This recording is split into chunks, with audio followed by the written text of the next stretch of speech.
anyone else reveals you. James Baldwin, 1963. The best pain I ever felt was writing on my own skin.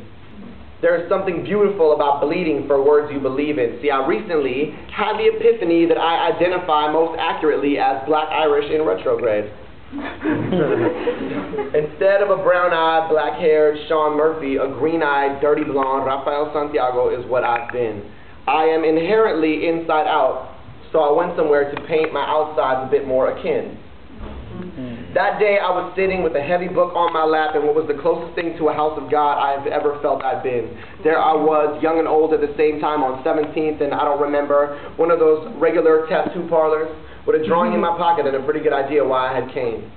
Waiting on the bench next to me is a hipster lesbian couple holding hands. On one of their shoulders is just the Cheshire Cat, the Hatter, the March Hare, Dee-Dum, the Dodo, the Walrus, and the Carpenter.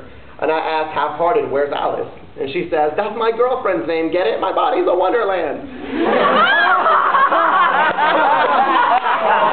Oh my God! Wow! And I laughed an awkward chuckle at her kind of wasted money and flesh for such a fleeting joke. As I flipped through booklets of Tasmanian devils, coral fish, fire-breathing dragons, pop cartoon pictures, and oddly placed ribbons of stars, no judgment, I realized that how my ink looked has never been particularly important to me. I pulled out the drawing in my pocket for reference, and it catches Alice's eye. "Is that what you're getting?" She almost glares at the simplicity of my sketch.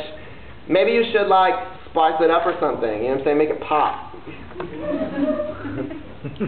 I grew up around men with stories on their shoulders and pledges down their spines, names of the dead on their necks and faces on their sides. We look something like 69, 62s, like 78 classic lowrides. We are painted hoods.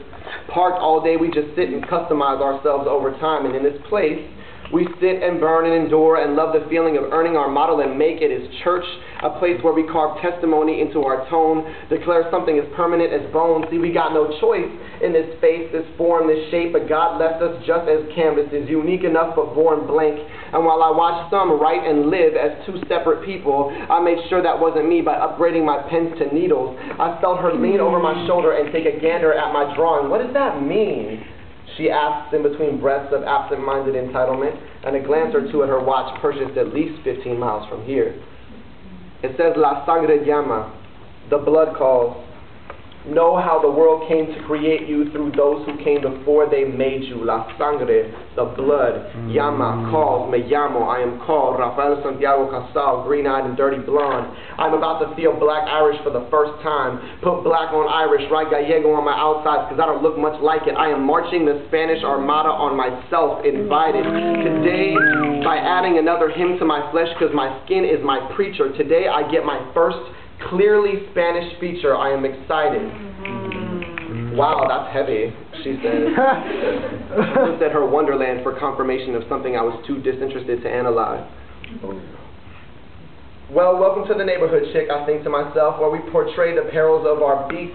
This bitch of a life that we get on lease till we die, but ain't no living in the east without pride. See, nobody gonna ask us how we feeling on the in, so we put it on the outside. I am of men who stand quiet and stare loudly. Girls who bottom grill, who chill in Coupe de Villes. We Californians got a thing about repping our town and county. So there's 510s mounted on many people around me. Shit is real. RIP's written on our necks, but somebody had to die, so we paid a little respect. Got some quotes or sometimes even a passage from the Bible. We ain't got many role models, but God often ends up our idol. Some tats are a little blurry. Wonder why they don't look cleaner. It's because he did it with a needle while doing a bit at Rita. Some men got a mural of places across the ocean that they want to visit, but know that place they may never be going. So we cover up the damage, write ourselves a strong reminder, paint myself inside a picture, make sure they know I'm a fighter. They show when I'm in a beater. I beat them into my thinking, I think them into my living, so I ain't never no liar. Fuck a message in a bottle, I wrote it right on the flesh of me. So when I die, God knows I am just who I said I'd be. I'ma put one on to make something an unforgettable memory until my body reads like I'm a fucking documentary. So I don't have no Tasmanian devil, tribal fairy with my favorite band's name next to a portrait of a naked bitch with her titties out on my ribcage. Unicorn, tramp stamp, bread and butterfly bullshit drawn on me, no judgment. But I want I need art that outlasts this carnival like the Eiffel. I can't paint myself a fiction, my body is no mayor song. It's a minor chord, a Van Halen strum of a prison jumpsuit trying to persuade the jailer song, because everybody dies, ends, closes, and crumbles, but the skin will be here through my stumbles. It's the paper I won't lose, the memo that isn't deleted when my iPhone crashes or my laptop decides to force quit. I even forget myself sometimes. I know that so much is temporary and there are few things that I can make divine, but I want to see how I feel on my skin. I'm tired of writing promises in pen, so today I am black Irish. Black on Irish, an 84 lowrider, custom built here for some fresh paint on my hood that's long overdue, as she smiles and tells me it looks nice, like I give two fucks about whether or not my pledge to myself is pretty or pops enough for you. And then she tunes me out about as casually as she tuned in. And that's when I noticed a small tattoo covering a scar down the inside of her wrist that says never again. And I remember that I am here because pre-assumptions feel like sins. And this feels more like a church now than any place I've ever been, as they call me to the chair to wait for my turn, to burn a bit more Spanish into my skin.